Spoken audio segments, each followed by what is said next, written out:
কোথায় হারিয়ে যান বারবার? এত কাছ থেকে ডাকলেও ধ্যান ভাঙে না যে। প্রতি উত্তরে ঝিল চমৎকার হাসল। অভিনব ফোঁস করে দম ফেলে কফি কাপটা এগিয়ে দিল। ঝিল মৃদু হেসে কফিটা নিল। অভিনব কফি কাপে চুমুক দিয়ে পড়ল, ফটোগ্রাফি করছিলাম, হঠাৎ কফি খাওয়ার ইচ্ছে হলো, ভাবলাম আপনার জন্য একটা নিয়ে আসি। ঝিল কফি কাপে চুমুক বসিয়ে বলল, বাহ, কফির স্বাদটা তো বেশ ভালো। রিয়েলি ভালো হয়েছে? হ্যাঁ, খুব ভালো হয়েছে। অন্যরকম স্বাদ, এমনটা আমি খাইনি কখনো। অভিনব মৃদু হাসল। কফি কাপে আরেকটু চুমুক দিয়ে বলল, এটা আমি বানিয়েছি। ঝিল ভ্রু কুচকাল। অভিনব লম্বা করে শ্বাস নিয়ে বলল, ইউএসএতে থেকে কয়েকটা কফির মিনি প্যাকেট এনেছিলাম, তবে এর স্বাদ ভিন্ন হওয়ার কারণ বাদামি চিনি। ব্ল্যাক কফিটা আমার ফেভারিট, তাই যখন ইচ্ছে করে বানিয়ে নেই। ঝিল ঝরা হাসল। ওর খুব লজ্জা লাগছে, এই বিদেশি ছেলেটারও কত গুণ, আর ও একটা অষ্টরম্ভা। কফি শেষ করে ওয়ান টাইম কাপ দুটো তুলে নিল অভিনব। তারপর কিছু একটা ভেবে বলল, লঞ্চে ছাদে যাবেন? আমি ফটোগ্রাফি করব, তাই বললাম। ঝিল প্রশস্ত হেসে বলল, অবশ্যই, বাট আমি ফটোগ্রাফিতে একদম কাঁচা। অভিনব একগাল হেসে বলল, আচ্ছা চলুন শিখিয়ে দেব, দেখবেন একটুতেই কেমন শিখে গেছেন। ঝিল মাথা ঝাঁকালো। অভিনব চোখ দুটো ছোট ছোট করে বলল, বাই দ্য ওয়ে, এখানে কিন্তু আনলিমিটেড চা কফি দেওয়া হয়। ঝিল মলিন হাসল। তারপর বলল, ইস, আপনি তো আর আনলিমিটেড চা কফি বানাবেন না। অভিনব বাঁকা হাসল, ঠিক যেন পাক্কা ক্রিমিনাল, যার অর্থ ঝিলের বোধগম্য হলো না। অভিনব আর ঝিল লঞ্চের ছাদে চলে আসলো। ছাদ থেকে চারপাশটা ভিউটা আরো অনেক বেশি সুন্দর। ঝিল মোহনীয় চোখে চারপাশ দেখতে লাগলো। অভিনব এই ফাঁকে বেশ কয়েকটা ছবি তুলে নিল। ঝিল বুক ভরে শ্বাস নিয়ে বলল, অভিনব, একটা কথা বলুন তো, আমরা কি পাখিদের মতো হতে পারতাম না? তখন সারা দুনিয়া প্রাণ ফুলে উড়ে বেড়াতাম। খোলা হাওয়া, বাতাস, প্রকৃতির অসাধারণ রূপ, ইস কি ভালোই না হতো বলুন। অভিনব ফটো ক্লিক করে নিয়ে বলল, হতো হয়তো, তবে একটা কথা কি জানেন, আমরা মানুষরা না জীবনে সব থেকে বেশি আফসোস করি, আমরা কখনোই নিজেদের নিয়ে পরিপূর্ণ সুখী নই। ঝিল ঠোঁট দুটো প্রশস্ত করে রইল। অভিনব ঝিলের দিকে তাকিয়ে বলল, আপনি কি জানেন, আমরা যতটা নিরাপদে থাকি, এই পশু পাখিরা ততটা নিরাপদে থাকে না। কেমন? এই যে আমরা যখন তখন নির্বিচারে পশু পাখি হত্যা করি, ওদের জীবনের নিশ্চয়তা নেই, সোসাইটি সেফটি নেই, কিন্তু আমাদের তো আছে। হ্যাঁ, 100 ভাগ নেই, কিন্তু খানিকটা তো আছে। আমাদের জন্য প্রশাসন আছে, কিন্তু ওদের নেই। ওরা সারাক্ষণ ভয়ে বেঁচে থাকে। ইনফ্যাক্ট এখন তো বনগুলোতেও ওদের নিরাপত্তা নেই, দুষ্কৃতীরা লুকিয়ে পশু পাখি হত্যা করছে। তবে একটা কথা কি জানেন, সবশেষে আমরা যদি আমাদের জীবন নিয়ে খুশি থাকতে পারি, তাহলেই সার্থকতা। এত শত আফসোস রাখতে নেই। জন্ম যখন মানুষ হয়েছি, তখন নিশ্চয়ই আমরা সৌভাগ্যবান। ঝিল অবাক চোখে তাকিয়ে রইল। একটা মানুষ কি করে এত সুন্দর কথা বলতে পারে? নিঃসন্দেহে এই মানুষটা অসাধারণ। ঝিলের ভেতর থেকে এক অদ্ভুত ভালো লাগা কাজ করলো। ঝিল চোখ বন্ধ করে লম্বা করে শ্বাস নিল। প্রকৃতির অপরূপ সৌন্দর্য দেখতে লাগলো। অভিনব এক পলক তাকিয়ে বলল, ঝিল আসুন, আপনি না ফটোগ্রাফি শিখবেন? আসছি। ঝিল অভিনবর কাছে আসলো। অভিনব বেশ কয়েকটা ফটো তুলে নিয়ে বলল, ফটোগ্রাফির প্রথম শর্ত হচ্ছে মনোযোগ, অর্থাৎ ফোকাস। আপনি যদি ফটো ক্লিকের সময় অন্য কোথাও মনোযোগী হয়ে থাকেন, তাহলে কোনোভাবেই ফটোগ্রাফি সম্ভব না। আর একটা কথা, যে কোনো জিনিসকে আর্টিফিশিয়াল রূপ দিয়ে ফটো ক্লিক করবেন না। ঝিল নাক মুখ কুঁচকে বলল, মানে? আপনি কোনো কিছুকে বেশ সাজিয়ে গুছিয়ে ফটো ক্লিক করবেন না, তাহলে সেটা প্রাণবন্ত লাগবে না, তখন মনে হবে আর্টিফিশিয়াল, সেটা যা ফটোগ্রাফির মূল স্তরে পড়ে না। ফটোগ্রাফি এমনভাবে করতে হবে যাতে ন্যাচারাল সৌন্দর্য ফুটে ওঠে, মনে হয় ছবিটা হাসছে। ঝিল প্রাণ খোলা হাসলো। হাসতে হাসতে চারিদিকে একবার চোখ বোলালো। অভিনব সেই ফাঁকে লুকিয়ে ঝিলের একটা ছবি তুলে নিল। ঝিলের প্রাণ খোলা স্বচ্ছ হাসি মাখা ছবি। ঝিল মাথা চাকিয়ে পড়ল, আপনি নিঃসন্দেহে বাচ্চাদের খুব ভালো করে পড়াতে পারবেন, অবশ্য বড়দেরও পারবেন। অভিনব মৃদু হেসে বলল, I think you are right miss Jhil. Jhil ভ্রু বাঁকিয়ে হালকা হাসল। অভিনব অথর কোণে হাসি রেখে বলল, ইউএসএ এর হার্ভার্ড ইউনিভার্সিটি আমি প্রাক্তন লেকচারার। ঝিল অবিশ্বাসের চোখে তাকালো। অভিনব দারুণ হেসে বলল, সেখানে আপনার বয়সে কিংবা তার থেকে বড় আমার হাজার হাজার স্টুডেন্ট আছে, যারা আমাকে স্যার বলে সম্বোধন করে। ঝিল লজ্জা পেল। তার থেকে বড় বড় ছেলেমেয়েরা অভিনবকে স্যার বলে ডাকে, আর ওর নাম ধরে ডাকে। ইস, বিষয়টা পিঠ খুঁটে। ঝিলের লজ্জা মাখা মুখটা দেখে অভিনব স্বচ্ছ হাসল। ঝিলের অস্বস্তি বুঝতে পেরে বলল, ডোন্ট ওয়ারি মিস ঝিল, আপনি হয়তো আমার স্টুডেন্ট বয়সী টেকনিক্যাল স্টুডেন্ট তো নন। ঝিল অপ্রস্তুত হাসল। অভিনব ঝিলকে সহজ করতে বলল, আপনাকে তো আমি বলেছি আমরা সহযাত্রী আর পূর্ব পরিচিত, তাই আমরা বন্ধুদের মতো আচরণ করব। ঝিল মাথা ঝাঁকালো। অভিনব মৃদু হাসল। বেশ কিছুক্ষণ দুজনের মাঝে নীরবতা চলল। ঝিল নীরবতা ভেঙে বলল, আচ্ছা প্রাক্তন লেকচারার বললেন যে এখন? না, আসলে আমি এই জবটা কখনোই করতে চাইনি, পাপার জন্য করতে হয়েছে। ভার্সিটি থেকে রিকোয়েস্ট এসেছিল পাপার কাছে, পাপার ইমেজ রক্ষা করতে গিয়ে টিচার হয়ে গেলাম। অবশ্য 1 বছরই ছিলাম, কারণ ওইসব আমার দ্বারা সম্ভব নয়। আমি ভ্রমণপ্রেমী, অত সময় কোথায় পড়ানোর। এত স্পেশাল একটা জব করলেন না, আমেরিকার টপ ভার্সিটি। অভিনব মৃদু হাসল, তারপর বলল, হ্যাঁ সেটা ঠিক, তবে পারিবারিক বিজনেসের থেকে অনেক শান্তির। যখন তখন যেখানে ইচ্ছে যাওয়া যায়, নো ঝামেলা। আর তাছাড়া আমি বিডিতে আসার জন্যই জবটা ছেড়েছিলাম, ওই যে 1.5 বছর আগে। ঝিল ছোট করে ওহ বলে উত্তর দিল। অভিনব ঝিলকে দিয়ে বেশ কয়েকটা ফটো ক্লিক করালো। ঝিল বেশ উত্তেজিত। এত ভালো ক্লিক ও কখনো করতে পারেনি। ঝিলের এক্সাইটমেন্ট দেখে অভিনব বলল, অনেক হয়েছে, গায়ে গরম কাপড় নেই আপনার, ঠান্ডা লেগে জ্বর বাঁধিয়ে ফেলবেন, তাড়াতাড়ি নিচে চলুন। ঝিল বাচ্চাদের মতো করতে লাগলো। অভিনব ফোঁস করে দম ফেলে বলল, আসুন। অভিনব প্লিজ, আর একটু থাকবো। কত সুন্দর ক্লিক করেছি আমি, প্লিজ। না, একদম নয়। আপনি ভ্রমণ এসেছেন, অসুস্থ হয়ে পড়লে এনজয় করতে পারবেন না। আর এখনও অনেক কিছু দেখার বাকি আছে। ফটো ক্লিক করেই এত এক্সাইটমেন্ট? প্লিজ। চলুন। ঝিল মুখ গোমড়া করে রইল। ঠোঁট উল্টিয়ে যেতে যেতে বলল, লাগবে না আমার ক্লিক, আমি করব না ফটোগ্রাফি। ঝিলের কথাগুলো অভিনব স্পষ্ট শুনতে পেল। মেয়েটার বাচ্চাদের মতো আচরণ দেখে আনমনেই হেসে উঠল। ঝিল একটা কথাও বলল না। সে ঠিক করে নিয়েছে অভিনবর সাথে কোনো কথা বলবে না। নিচে নেমে অভিনব বলল, রাতের ভিউটা কিন্তু অনেক সুন্দর, কিন্তু অভিনবকে আর বলতে দিল না ঝিল, তার আগেই লাফিয়ে উঠল। অভিনবর জ্যাকেটের হাতা টানতে টানতে বলল, প্লিজ প্লিজ প্লিজ, এমনটা করবেন না। আমি রাতের ভিউটা দেখবো, প্লিজ। আই প্রমিস সব কথা শুনবো।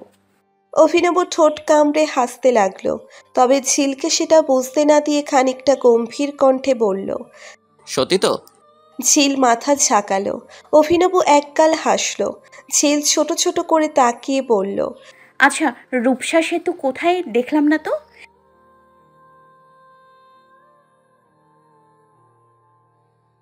ঝিল মুখটা গোমড়া করে রইল। অভিনব ফ্যালফ্যাল করে তাকিয়ে বলল, আপনার খুব পছন্দের? ঝিল মাথা ঝাঁকিয়ে বলল, হ্যাঁ, আমার ইচ্ছে ছিল আমি নদী পথে সেতুটা দেখব। আসার পথে দেখে নেবেন। এখন মন খারাপ করে রইলে পুরো ট্যুরটাই খারাপ যাবে। ঝিল মুড ভালো করার জন্য ফোন স্ক্রল করতে লাগলো। অভিনব গলা ছেড়ে বলল, আমি ওইবার এসে বাইক রাইড করেছিলাম রূপসা সেতুতে, বেশ ভালো লেগেছিল। ঝিল মুখটা বাংলার পাঁচের মতো করে অভিমানী কণ্ঠে বলল, তাতে আমার কি? আমি তো কিছুই করতে পারিনি। বাইক রাইড তো স্বপ্নেও না। পাপারা তো আমাকে বাইকে উঠতেই দেয় না। অবশ্য বাইকটা আমিও চালাতে পারি। ধ্যাত, বাইকের কথা বলে আরও মুড অফ করে দিলেন। ভাল লাগে না। ঝিল হন হনিয়ে কেবিনের দিকে চলে গেল। অভিনব বোকার মতো সেদিকে চেয়ে রইল। ঝিল যে এইভাবে রাগ দেখাতে পারে তাও ভাবতেও পারেনি। দুপুর 12:30। টুরিস্ট লঞ্চটা প্রায় মংলার কাছাকাছি চলে এসেছে। ঝিল দুটো মেয়ের সাথে গল্প করে যাচ্ছে। অভিনব বাঁকা চোখে তাকিয়ে তা দেখছে। মেয়েটা সাধারণ একটা কথার জন্য এত রেগে গেল, কি জানি। অভিনবর ফাঁকা মস্তিষ্কে কথাটা গেল না ঠিকঠাক। মাহের গলা ছেড়ে ডাকতে লাগলো, অভিনব ভাই, একটা হেল্প করো প্লিজ। অভিনব মৃদু হেসে ওদের কাছে এসে দাঁড়ালো। অমিত শুকনো মুখে বলল, আসলে সমস্যাটা হয়েছে কি, আমরা আমাদের ট্যুর নিয়ে একটা ভিডিও বানাতে চাই, কিন্তু চারপাশে ভিউটা ঠিকঠাক তুলতে পারছি না। অভিনব মোহনীয় হেসে বলল, দাও আমি তুলে দিচ্ছি, মাথা ঠান্ডা রেখে কাজ করো, দেখবে ভিউটা সুন্দর হবে। অভিনব হাতে ক্যামেরা পেয়ে মিনিটের মাঝে সুন্দর এক ভিউ তুলে নিল। শাকিল ঘড়ির টাইম দেখে বলল, করমজল যেতে এখনো অনেকটা টাইম লাগবে। লাঞ্চ কয়টায় রে? মাহের ভ্রুকুচকে বলল। খিদে পেয়েছে নাকি পেটুক কোথাকার? লাঞ্চ তো 3টায়। আরে না, চা খাবো ভাবছি। আচ্ছা, সবাই খাবি তো? অভিনব ভাই, তুমি? হ্যাঁ, বাট চিনি দিও না ভাই। অমিত কোমরে হাত গুজে বলল। আরে ভাই, এত ডায়েট ফাইট করে কি হবে? জীবনে খাওয়া দাওয়াই তো সব। অভিনব অথর কোণে হাসি ফুটিয়ে বলল। ডায়েট না এটা। যেহেতু আমি চিনি ছাড়াই খেতে পারি, তাই চিনি না খাওয়াই ভালো। অতিরিক্ত চিনি খাওয়া স্বাস্থ্যকর নয়। আর আমরা এত এত অয়েলি খাবার খাবো, শুধু শুধু এক্সট্রা কিলো ক্যালোরি না বাড়ানোটাই ভালো। পরে দেখবে ভ্রমণে এসে অসুস্থ হয়ে পড়েছ। শাকিল যা, অভিনব ঠিকই বলেছে, সবার জন্য লেবু চা নিয়ে আয়, উইদাউট সুগার। শাকিল একগাল হেসে চলে গেল। অভিনব আরও কিছু ভিউ তুলে অমিতের হাতে ক্যামেরা দিল। অমিত ভিউ দেখতে দেখতে বলল। আচ্ছা অভিনব, তুমি কি আমেরিকাতেই সেটেল? জন্মসূত্রেই আমি আমেরিকান। আমার বংশের অনেকেই আমেরিকাতে আছেন। বহু বছর হলো আমাদের রিলেটিভরা আমেরিকাতে থাকে, প্রায় 200 বছর। মাহের হাঁ হয়ে রইল। অভিনব মৃদু হেসে বলল। বাট আমার মম খাঁটি বাংলাদেশি। আমার মম আর পাপার লাভ ম্যারেজ। মামারা এখনও মেনে নিতে পারেনি। সবাইকে এক করার জন্যই বিডিতে আমার আশা, সাথে ট্রাভেলিংটাও হয়ে গেল। ওয়াও, তার মানে তুমি একটা লক্ষ্য পূরণ করতে এসেছো। বাহ। অভিনব চড়া হাসল। শাকিল চা হাতে রেডি। অভিনব চাই চুমুক দিয়ে বলল। ভালো হয়েছে, এটা ফ্রেশ লাগছে। শাকিল প্রশস্ত হাসল। চায়ের কাপটা রেলিংয়ে ঠেকিয়ে বলল। অভিনব, কতগুলো দেশে ভ্রমণ করেছো? প্রায় 17টা। সবাই একযোগে বলে উঠল। Wow, it's impressive. অভিনব কৃতজ্ঞতার চোখে তাকিয়ে বলল। চলো নিচে যাওয়া যাক, চোখে রোদ লাগছে, সাথে গরমও। সবাই সম্মতি জানিয়ে নিচে চলে আসলো। নিচে নামতেই দেখল ঝিল হো হো করে হেসে যাচ্ছে। হাসিতে যেন মুক্ত ঝরে। অভিনব মোহনীয় দৃষ্টিতে তাকিয়ে রইল। অমিত আর শাকিল মিটমিট করে হাসতে লাগলো। মাহের গলা ঝেড়ে বলল। ভাই অভিনব থতমত খেয়ে গেল। ওদের দিকে তাকিয়ে খানিকটা অপ্রস্তুত হয়ে পড়ল। মাহের বিষয়টা স্বাভাবিক করতে বলল। অমিত, সবাইকে ডেকে বলো শাওয়ার নিয়ে ফেলতে। 3টায় লাঞ্চ করা হবে, যে যার মতো রেস্ট নিয়ে নিক। অমিত সবাইকে গিয়ে বলে আসলো। ঝিল সবাইকে বিদায় জানিয়ে কেবিনের দিকে আসতে লাগলো। অভিনবর দিকে এক পলক তাকাতেই অভিনব হালকা হাসলো। ঝিলও হাসলো। অভিনব আর ঝিল কেবিনে চলে আসলো। অভিনব জ্যাকেট খুলে রাখলো। তারপর কিছু একটা ভেবে বলল। একটু পরে শাওয়ার নিন, চলুন ছাদ থেকে ঘুরে আসি। ঝিল মাথা ঝাঁকিয়ে অভিনবর সাথে চলে আসলো। ছাদে আসতেই হালকা বাতাস, হালকা রোদ অনুভব করলো ওরা। ওদের লঞ্চ মংলা বন্দরে চলে এসেছে। মংলা বন্দর থেকে বেশ অনেক গাড়ি বের হয়। ঝিল নাকমুখ কুচকে নিয়ে বলল। এটা কোথায়? ও, বাট চট্টগ্রাম বন্দর বেশি সুন্দর। আমরা বনে কখন যাব? আর কয়েক ঘন্টা পরে আমরা করমজল যাব। আপনি মাওয়া রোডে গিয়েছেন? যাওয়ার পথে যাবেন। মাওয়া হাইওয়েটাকে আপনার কাছে ফরেন ট্যুরের মতোই লাগবে, খুব সুন্দর। ঝিল সম্মতি জানালো। তারপর মাথায় হাত দিয়ে একটা চেয়ার টেনে বসে রইল। অভিনব কিছুক্ষণ ভেবে বলল। একটা কথা বলুন তো, আপনি একা কেন এখানে এসেছেন? সাথে কাউকে নিয়েও আসতে পারতেন। এত রিস্ক নিয়ে। ঝিল অপ্রস্তুত হেসে বলল। বাসা থেকে পালিয়ে আসছি। হোয়াট? ঝিল মেকি হাসি দিয়ে বলল। আবার বিয়ে দিতে চাইছিল, তাই আবার পালিয়ে আসছি। আমি চাই না বিয়ে করতে। বিয়ে কথাটা শুনেই অভিনবর বুকের ভেতর মোচড় দিয়ে উঠল। ওরা কেউ মানে আর না মানে, এই মেয়েটা তো ওর বউ। ঝিল নিজেও অপ্রস্তুত হয়ে পড়ল। ভুলেই গিয়েছিল অভিনব আর ওর সাথে ঘটে যাওয়া সেই মুহূর্তের কথা। অভিনব কিছুক্ষণ অন্যদিকে তাকিয়ে থেকে বলল। চলুন নিচে যাওয়া যাক। কাল রাতে ঘুমাইনি, তাই একটু ঘুমের প্রয়োজন। চোখটা কেমন জ্বালা করছে। ঝিল আলতো করে সম্মতি জানালো। দুজনে কেবিনে এসে জামা কাপড় বের করে নিল। অভিনব অনুনয়ের স্বরে বলল। আমি আগে শাওয়ার নিলে আপনার সমস্যা হবে, আসলে একটু ঘুমের প্রয়োজন। আরে সমস্যা নেই, আপনি যান। অভিনব কৃতজ্ঞতার হাসি দিয়ে ওয়াশরুমে চলে আসলো। ঝিল ব্যাগ থেকে একটা আর্ট পেপার বের করে নিল। যেহেতু সুন্দরবন এসেছে, তাই সব থেকে আকর্ষণীয় যেটা, সেটাই আঁকা শুরু করলো। অভিনব শাওয়ার শেষ করে টাওয়াল দিয়ে মাথা মুছতে মুছতে চলে আসলো। ঝিল দরজা খোলার আওয়াজ শুনে ঘাড় মুড়িয়ে তাকালো। অভিনবর দিকে তাকিয়ে ওর হৃদস্পন্দন থেমে গেল। অভিনবর ভেজা চুলগুলো থেকে টুপটুপ করে পানি ঝরছে, কয়েকটা চুল কপালে লেপ্টে আছে। কয়েক সেকেন্ড পর ঝিলের হুঁশ আসতেই ঝিল চোখ সরিয়ে নিল। অভিনব বেডের কাছে এসে বলল, এটা কি? একটা স্পেশাল মুহূর্ত আর্ট করেছি। অভিনব ঝরা হেসে বলল। দেখি। ঝিল হার্ট পেপারটা এগিয়ে দিল। অভিনব বেশ কিছুক্ষণ খুঁটিয়ে খুঁটিয়ে দেখে বলল, ওয়াও, আপনি তো বেশ ভালো আর্ট করেন দেখছি। ঝিল হালকা হাসল। অভিনব একটা পিন দিয়ে আর্ট পেপারটা কাঠের র্যাকে লাগিয়ে দিল। ক্যামেরা দিয়ে দারুণ একটা ক্লিক করলো। ঝিল খানিকটা ঝুঁকে নিয়ে ছবিটা দেখল। অভিনব ছড়া হেসে বলল, বেশ ভালো আর্ট করেছেন। হরিণের পেছনে বাঘ দৌড়াচ্ছে। ঝিল মৃদু হেসে বলল। আজ বনে আমরাও বাঘ দেখতে পাবো, তাই না? অভিনব কিছুটা ভেবে বলল, ভাগ্য ভালো থাকলে দেখতে পাবো। আসলে সমস্যা হচ্ছে বাঘ বিলুপ্ত হয়ে যাচ্ছে। 2018 সালের তথ্য অনুযায়ী বাংলাদেশের সুন্দরবনে বাঘের সংখ্যা 114টি। সেখান থেকে বাঘের দেখা পাওয়াটা কিন্তু টাফ। ঝিল মুখটা গোমরা করে নিয়ে শাওয়ারে চলে গেল। অভিনব লম্বা করে শ্বাস নিয়ে চোখে স্লিপিং মাস্ক দিয়ে শুয়ে পড়ল। ঘণ্টাখানেক ঘুমিয়ে চোখ খুলল অভিনব। পাশে ঝিলকে দেখতে পেয়ে মলিন হাসল। মেয়েটা ফোনে গেমস খেলতে ব্যস্ত। অভিনব হাই তুলে বলল, গেমস খেলা শেষ? আরে আপনি উঠে গেছেন? হ্যাঁ, শেষ প্রায়। আচ্ছা, একটা কথা জানার ছিল। শুনেছি ইন্ডিয়াতেও সুন্দরবন আছে। বিষয়টা একটু বুঝিয়ে বলবেন? না মানে আমরা যে এখন সুন্দরবনে যাচ্ছি, এটা কি ইন্ডিয়ার সেই সুন্দরবন? অভিনব ফিক করে হেসে উঠল। মেয়েটা তেমন কিছুই জানে না, অথচ সুন্দরবন ঘুরতে চলে এসেছে। ঝিল নাক ফুলিয়ে বলল, হাসার কি হলো? তেমন কিছু না, তবে আপনার রিসার্চ করে আসা উচিত ছিল। ঝিল নাক মুখ কুচকাতেই অভিনব বলল। Relax, let me explain. ঝিল বেশ মনোযোগ দিয়ে গালে হাত দিয়ে বসল। অভিনব ভ্রু কুচকে বলল। গাল থেকে হাত নামান, শুনেছি এটা অকল্যাণ। ঝিল ড্যাব ড্যাব করে তাকিয়ে রইল। অভিনব বিজ্ঞতের মতো গলা ছেড়ে বলা শুরু করলো। সুন্দরবন হলো বঙ্গোপসাগর উপকূলবর্তী অঞ্চলে অবস্থিত একটি প্রশস্ত বনভূমি, যা বিশ্বের প্রাকৃতিক বিস্ময়াবলীর অন্যতম। পদ্মা, মেঘনা ও ব্রহ্মপুত্র নদীত্রয়ের অববাহিকার বদ্বীপ এলাকায় অবস্থিত এই অপরূপ বনভূমি বাংলাদেশের খুলনা, সাতক্ষীরা, বাগেরহাট, পটুয়াখালী ও বরগুনা জেলা এবং ভারতের পশ্চিমবঙ্গ রাজ্যের 2 জেলা উত্তর 24 পরগনা ও দক্ষিণ 24 পরগনা জুড়ে বিস্তৃত। সমুদ্র উপকূলবর্তী নোনা পরিবেশের সবচেয়ে বড় ম্যানগ্রোভ বন হিসেবে সুন্দরবন বিশ্বের সর্ববৃহৎ অখণ্ড বনভূমি।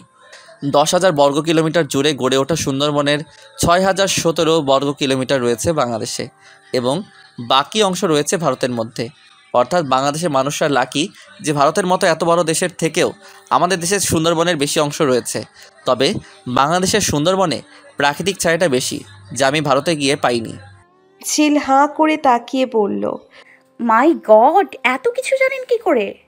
অভিনব মৃদু হেসে বলল। একজন ভ্রমণপ্রেমীকে অনেক কিছু জানতে হয়, তাছাড়া ট্রাভেলিং করার আগে সেই জায়গাটা সম্পর্কে জেনে নেওয়া উচিত। আচ্ছা, আপনি ভারতে গিয়েছিলেন? হ্যাঁ, সুন্দরবনে একদিনের ট্যুরেও করেছিলাম। আমার কাছে সব কেমন আর্টিফিশিয়াল মনে হয়েছে, তেমন উপভোগ করতে পারিনি। ভারতের সোনাখালী ঘাট থেকে গিয়েছিলাম। গোসাবাদে হ্যামিল্টন বাংলো আর একটা জায়গা ছিল, নামটা ঠিক মনে আসছে না, ব্যাগ্রো সামথিং কিছু একটা। আমার কাছে প্রাকৃতিক সৌন্দর্যের তেমন কিছুই লাগেনি। সেগুলোতে অতিরিক্ত সাজানো গোছানো ছিল। হয়তো অন্য জায়গাগুলো সুন্দর। ঝিল চকচকে চোখে তাকিয়ে শুনতে লাগলো। অভিনব টাইম দেখে বলল। ভ্রমণের গল্প পরে শোনাবো, এখন আসুন, লাঞ্চ করতে হবে। ঝিল মুখটা গোমরা করে লাঞ্চ করতে গেল। লাঞ্চ করার জন্য লঞ্চের ছাদেই টেবিল গোছানো আছে। বিষয়টা বেশ ভালো লাগলো ওর। চারপাশ দেখতে দেখতে খাওয়াও হয়ে যাবে। সত্যি এবার মনে হচ্ছে নদীপথে ভ্রমণ করছে ওরা। লাঞ্চের প্যাকেজে দেওয়া হলো সাদা ভাত, মুরগির মাংস, কাঁকড়া আর সামুদ্রিক মাছ। ঝিল কাঁকড়া কখনো খায়নি, তাই বেশ আয়েশ করে কাঁকড়া খেতে লাগলো। কাঁকড়ার স্বাদটা চিংড়ি মাছের মতো। ঝিলের খাওয়া দেখে অভিনব বলল। রিল্যাক্স, এত ফাস্ট কেন খাচ্ছেন? আমি কাঁকড়া কখনোই খাইনি, এটা বেশ মজা। অভিনব মৃদু হেসে বলল। এটা তো কাঁকড়া কারি খাচ্ছেন, আমার কাছে কাঁকড়া ঝাল ফ্রাইটা বেস্ট লাগে। হলেই বাকি, আমাকে তো আর খাওয়াবেন না। ঝিলের কথাতে অভিনব থতমত খেয়ে গেল।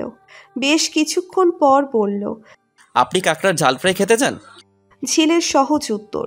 খাওয়ালে অবশ্যই খাবো। অভিনব হো হো করে হেসে বলল, হুম, আচ্ছা খাওয়াবো। মামা ঘাট থেকে তাজা ইলিশ, সাথে কাঁকড়ার ঝাল ফ্রাই। হাসছেন কেন? আপনার প্রতিটা কথাতে আমি বাচ্চামো খুঁজে পাই। বিশেষ করে যখন নাক ফুলিয়ে কথা বলেন, তখন পুরো গুলুমুলু লাগে। শুধু একটু মোটো হলেই হতো, পুরো সুইটিস।